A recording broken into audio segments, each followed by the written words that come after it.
বাবা, তুই না থাকলে আমি কি করতাম?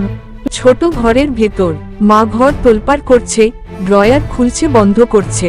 মা চিন্তিত কণ্ঠে বলল, রিয়া, আমার সোনার চেইনটা পাচ্ছি না। ওটা তোমার দাদির স্মৃতি। রিয়া চমকে কি ওঠে কি? দাদির স্মৃতি? কোথায় গেল এগুলো? রিয়ার ঘর, বারান্দা, উঠান, টপ টপ কাঠ। রিয়া এদিক সেদিকে খুঁজে বেড়াচ্ছে। বিছানার নিচে টর্চ, আলমারি, ব্যাগ, এমনকি ফুলদানি পর্যন্ত দেখে রিয়া নিজের মনে বলল, মা কাঁদছে। আমাকে যেভাবেই হোক এটা খুঁজে পেতেই হবে।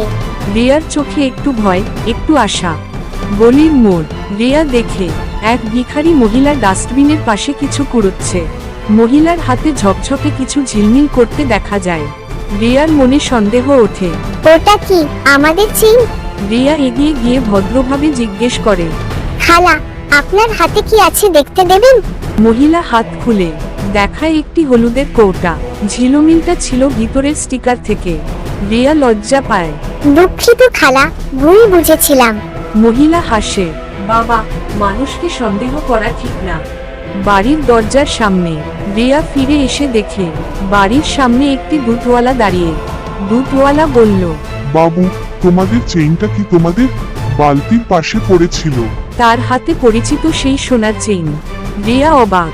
এটা এটা আমাদেরই। সে দৌড়ে এসে চেইনটা বুকে চেপে ধরে। ঘরের ভেতর রিয়া চেইনটি মায়ের হাতে দেয়। মা চোখ ভিজে গিয়ে বলল, বাবা, তুই না থাকলে আমি কি করতাম? রিয়া ধীরে বলল, মা, মানুষকে সন্দেহ করার আগে সব দিক দেখা উচিত। গহনা হারালে পাওয়া যায়, কিন্তু মানুষের বিশ্বাস হারালে পাওয়া যায় না। বিশ্বাসই সবচেয়ে বড় সম্পদ।